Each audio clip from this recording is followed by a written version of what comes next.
জ্ঞানপীঠ বঁটা বিজয়ী ডক্টৰ মামণি ৰয়ছম গোস্বামীৰ জন্মভূমিত স্থাপিত এখন বিদ্যালয়ৰ দুৰৱস্থা 1999 চনতে স্থাপিত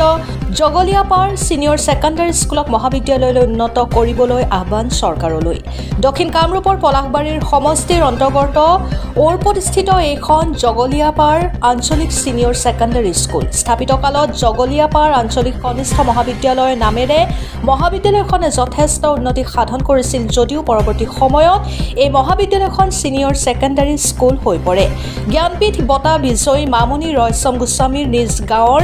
এইখন বিদ্যালয় বৰ্তমান মৰহি যোৱাৰ পথত হে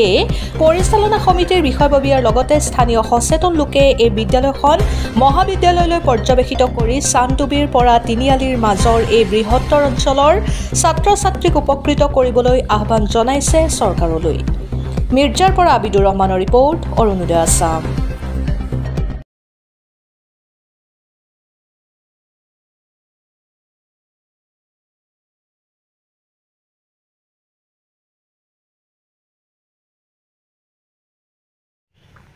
জগলিয়াপাৰ আঞ্চলিক ছিনিয়ৰ ছেকেণ্ডাৰী স্কুলক লৈ আপোনালোকৰ কিবা অসুবিধা হৈছে কি হৈছে জনাবচোন না অসুবিধা হৈছে যে এই আৰম্ভটো কৰোঁৱে যে 1999 চনত এইখন ডিগ্ৰী কলেজ প্ৰতিষ্ঠা হৈছিলে পৰৱৰ্তী বছৰ বাধ্যবাধকতাত পৰি এতিয়া জুনিয়ৰ কলেজ কৰিবলগীয়া হ'ল এতিয়া 2023 চনতে ছিনিয়ৰ ছেকেণ্ডাৰীলৈ অৱনমিত কৰিবলগীয়া অৱনমিত বুলি ভাবিছোঁ আমি বাধ্যত উপায় নাই আৰু কথাকে আমি আশা কৰা মতে যে মাটি বাদিও পালোঁ কিন্তু শিক্ষাৰ ক্ষেত্ৰত বা বাকীখিনি ক্ষেত্ৰত বা চৰকাৰী কৰ্মৰ ক্ষেত্ৰত মানে বিশেষ আগবাঢ়িব পৰা নাই কাৰণ এইটো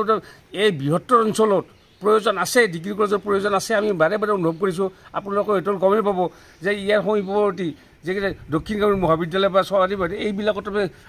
এতিয়া তাৰমানে ডিগ্ৰী এডমিশ্যন দিব নোৱাৰা অৱস্থা গতিকে ইয়াত প্ৰয়োজন এটা আছে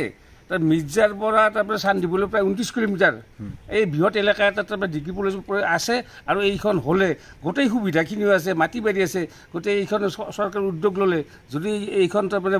মহাবিদ্যালয় পৰ্যায়লৈ উন্নীত কৰে এতিয়া সুন্দৰ এটা হেৰি হ'ব বুলি আমি বিশ্বাস এটা আছে এই ক্ষেত্ৰত আমি চৰকাৰৰ ফালৰ পৰা আমি তাকে মুখ মেলি ৰৈ আছোঁ কাৰণ আমি আৰম্ভণিৰ পৰা এইটো ব্যক্তিগত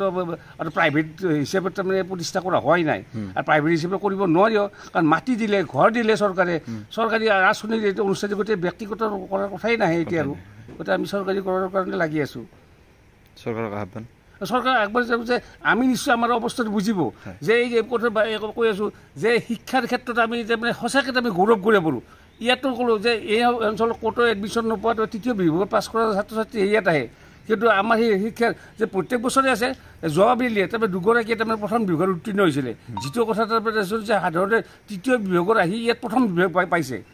আৰু এতিয়া আমি এই ক্ষেত্ৰত ভাবোঁ যে এইটো হয়তো এটা আমাৰ এই মামণি ৰয়ছম গোস্বামীৰ বাইদেউৰ মানে আশীৰ্বাদ বুলি ভাবোঁ তেওঁৰো সপোন আছিলে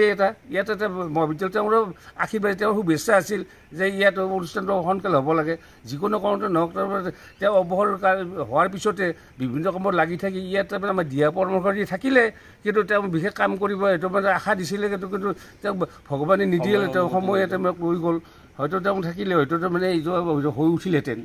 এতিয়ালৈ গতিকে এতিয়া সেইকাৰণে আমি আশা কৰি আছোঁ তাৰমানে কেতিয়া লৈ তাৰমানে নল'লে কিন্তু আমি বিপদ আমাৰ ছাত্ৰ ছাত্ৰীৰ প্ৰয়োজনটো আছে এই মুহূৰ্তত বন্ধ কৰিম কি বুলি সেইটো এটা আমাৰ ডাঙৰ প্ৰশ্ন আমি কেনেকৈ বন্ধ কৰিম চলাই নিয়াৰ উপায় নোহোৱা হৈছে কেনেকৈ চলাই নিম গতিকে আমি চৰকাৰক অনুৰোধ জনাইছোঁ যে যেনেকৈ কি নহওক এইটো তাৰমানে মহাবিদ্যালয় উন্নীত কৰি তাৰমানে আমাৰ বৃহত্তৰ ৰাইজৰ অভাৱখিনি পূৰণ কৰে বুলি আমি আশাবাদী ধন্যবাদ